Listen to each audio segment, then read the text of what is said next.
ಶಿಕ್ಷೆ ಆಗಲೇಬೇಕು ಅಂತ ಮೇಡಮ್ ನಾನು ಕಾನೂನು ಮೊರೆ ಹೋಗಿದ್ದು. ಬಿಕಾಸ್ ಅವರೇ ಸೆಟ್ಲ್ಮೆಂಟ್ಗೆ ಅಂತಲೇ ಬಂದಿದ್ರಲ್ವ, ನಾನು ಸೆಟ್ಲ್ಮೆಂಟ್ ಯಾಕೆ ತೊಗೊಂಡಿಲ್ಲ, ನನಗೆ ಮಾಡಿರೋ ದೌರ್ಜನ್ಯ ಇಂಚಿಂಚು ಕೊಟ್ಟಿರೋ ತೊಂದರೆ, ನಾನು ಬರೀ ಅತ್ಯಾಚಾರ ಅಂತ ಅಷ್ಟೇ ಕಂಪ್ಲೇಂಟ್ ಕೊಟ್ಟಿಲ್ಲ, ಅವ್ನು ಕೊಟ್ಟಿರೋ ಒಂದಷ್ಟು ನರಕಯಾತನೆಗಳು, ಮಾಡ್ಕೊಂಡಿರೋ ಖಾಸಗಿ ವಿಡಿಯೋಗಳು, ಅದರಿಂದ ಬ್ಲ್ಯಾಕ್ ಮೇಲ್ ಮಾಡ್ತಿದ್ದಿದ್ದು ಅದೆಲ್ಲ ಇದೆ. ಅದೆಲ್ಲ ಬಿಟ್ಟು ಬರೀ ಅತ್ಯಾಚಾರ ಅದನ್ನು ಮಾತ್ರ ಹೈಲೈಟ್ ಮಾಡ್ತಿದ್ದಾರೆ. ಅದು ಅವ್ನಿಗೆ ಶಿಕ್ಷೆ ಆಗಲೇಬೇಕು ಮೇಡಮ್. ಅಂಥ ವಿಕೃತ ಮನಸ್ಸಿರೋನಿಗೆ ಶಿಕ್ಷೆ ಆಗಲೇಬೇಕು ಅಂತಲೇ ನಾನು ಕಾನೂನು ಮೊರೆ ಹೋಗಿರೋದು. ಫಸ್ಟ್ ಟೈಮ್ ಕಂಪ್ಲೇಂಟ್ ಕೊಟ್ಟಿದ್ದೀವಿ. ಫಸ್ಟ್ ಟೈಮ್ ಕಂಪ್ಲೇಂಟ್ ಕೊಟ್ಟಿರೋ ಕಾಪಿ ಇಲ್ಲಿದೆ ನಮ್ಮ ಹತ್ರ.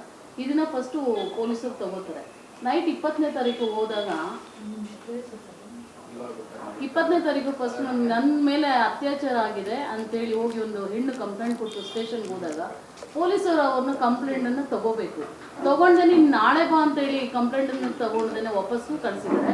ಮತ್ತೆ 20ನೇ ತಾರೀಕು ನಾವು ಬೆಳಗ್ಗೆ ಮತ್ತೆ ಕರೆದಿದ್ದಾರೆ. ಕರೆದ ಆದಮೇಲೆ ಈ ಕಂಪ್ಲೇಂಟ್ ಸರಿ ಇಲ್ಲ, ನಾನೊಂದು ಕಂಪ್ಲೇಂಟ್ ಬರೀತೀನಿ ಅಂತ ಖಾಲಿ ಪೇಪರ್ ಮೇಲೆ ಸೈನ್ ಮಾಡ್ಕೊಂಡಾರೆ. ಫಸ್ಟ್ ಕಂಪ್ಲೇಂಟ್ ಇಲ್ಲಿದೆ, ಅವ್ರು ಕೊಟ್ಟಿರೋಂಥ ಕಂಪ್ಲೇಂಟ್ ಅವ್ರು ಮಾಡಿಕೊಂಡು ಕಂಪ್ಲೇಂಟ್ ಖಾಲಿ ಪೇಪರ್ ಮೇಲೆ ಸೈನ್ ಮಾಡ್ಕೊಂಡಿರೋ ಕಾಪಿ ಇಲ್ಲಿದೆ.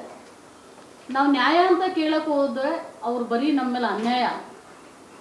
ಸ್ಟೇಷನ್ ಏನಕ್ಕೆ ಹೋಗ್ತಾರೆ? ಒಂದು ನ್ಯಾಯ ಬೇಕು, ನ್ಯಾಯ ಕೊಡಿಸ್ತಾರೆ. ಪ್ರತಿ ಸಾರಿ ಪ್ರತಿ ಕಡೆ ಹೇಳೋದೇನು, ಏನೇ ಆಗಲಿ ಸ್ಟೇಷನ್ಗೆ ಹೋಗ್ಬೇಕು, ಪೊಲೀಸರು ನಮಗೆ ನೆರವಾಗ್ತಾರೆ, ಪೊಲೀಸರು ನಮ್ಗೆ ಅನುಕೂಲ ಮಾಡಿಕೊಡ್ತಾರೆ. ಅದೇ ಪೊಲೀಸರು ನಮ್ಮ ವಿರುದ್ಧ ಕಂಪ್ಲೇಂಟ್ಗಳು, ಅವ್ರಿಗೆ ಏನೇನು ಸಾಕ್ಷಿಗಳಿಗೆ ಯಾವ್ಯಾವ್ದು ಬೇಕು ಆಪೋಸಿಟ್ ಮೇಲೆ ಕಮ್ಮಿ ಸೆಕ್ಷನ್ಸ್ ಹಾಕಿ ಅವ್ರು ಬೇಲ್ ಮಾಡ್ಕೊಂಡು, ಒಂದು ಅತ್ಯಾಚಾರಕ್ಕೆ ಅಂತೇಳಿ ಒಳಗಡೆ ಹೋದಂಥ ಜೇಸಿಗೆ ಹೋದಂಥವ್ರು ಕನಿಷ್ಠ ಪಕ್ಷ 3 ರಿಂದ 6 ತಿಂಗಳ ಟೈಮ್ ಬೇಕೇ ಬೇಕು. ಆ ಥರ ಸೆಕ್ಷನ್ಸ್ಗಳು ಹಾಕಿರ್ತಾರೆ.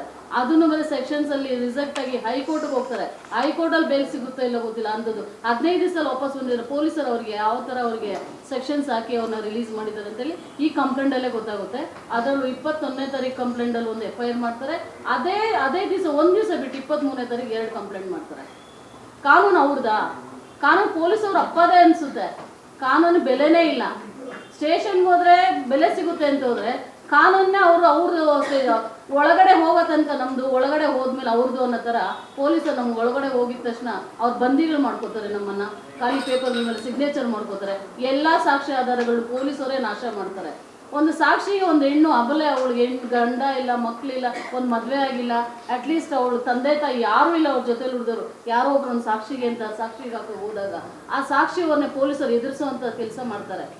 ಆ ಎದುರಿಸೋಂಥ ಕೆಲಸ ಮಾಡೋದ್ರಿಂದ ಪೊಲೀಸ್ ಮೇಲೆ ನಿಜವಾಗ್ಲೂ ಮಾಧ್ಯಮ ಮಿತ್ರರಲ್ಲಿ ಒಂದು ನೀವು ಮಾಡೋಂಥ ನ್ಯೂಸೇ ಇದು ನಮಗೆ ನಿಜವಾಗ್ಲೂ ನ್ಯಾಯ ಸಿಗುತ್ತೆ.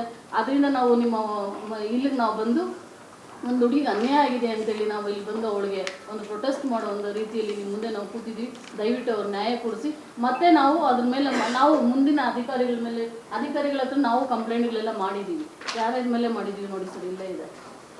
ಒಂದು ಮಾನ್ಯ ಮುಖ್ಯಮಂತ್ರಿಗಳು ಕರ್ನಾಟಕ ಸರ್ಕಾರ, 2 ಮಾನ್ಯ ಗೃಹ ಮಂತ್ರಿಗಳು ಕರ್ನಾಟಕ ಸರ್ಕಾರ, ಮಾನ್ಯ ನ್ಯಾಯಾಧೀಶರು ಕರ್ನಾಟಕ ಉಚ್ಚ ನ್ಯಾಯಾಲಯ ಬೆಂಗಳೂರು, ಮಾನ್ಯ ಪೊಲೀಸ್ ಮಹಾನಿರ್ದೇಶಕರು, ಮಾನ್ಯ ಪೊಲೀಸ್ ಆಯುಕ್ತರು, ಮಾನ್ಯ ಅಧ್ಯಕ್ಷರು, ಕರ್ನಾಟಕ ರಾಜ್ಯ ಪೊಲೀಸ್ ದೂರು ಪ್ರಾಧಿಕಾರ, ಕರ್ನಾಟಕ ರಾಜ್ಯ ಮಹಿಳಾ ಆಯೋಗ, ಕರ್ನಾಟಕ ರಾಜ್ಯ ಮಾನವ ಹಕ್ಕುಗಳ ಆಯೋಗ, ಪೊಲೀಸ್ ಉಪ ಪೊಲೀಸ್ ಆಯುಕ್ತರ ಪಶ್ಚಿಮ ವಿಭಾಗ, ನಾವು 9 ಇಲಾಖೆಗಳ ಮೇಲೆ ನಾವು ಒಂದು ಕಂಪ್ಲೇಂಟ್ಗಳೆಲ್ಲ ಮನವಿಗಳೆಲ್ಲ ಸಲ್ಲಿಸಿದ್ದೀವಿ.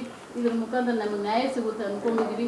ನ್ಯಾಯ ಸಿಗಲಿಲ್ಲ ಅಂತ ಪಕ್ಷಕ್ಕೆ ನಾವು ಒಂದು 2,000 ಜನ ಎಲ್ಲ ಹೆಣ್ಣುಮಕ್ಕಳೇ ಸೇರಿ ಉಗ್ರ ಹೋರಾಟ ಮಾಡ್ತೀವಿ.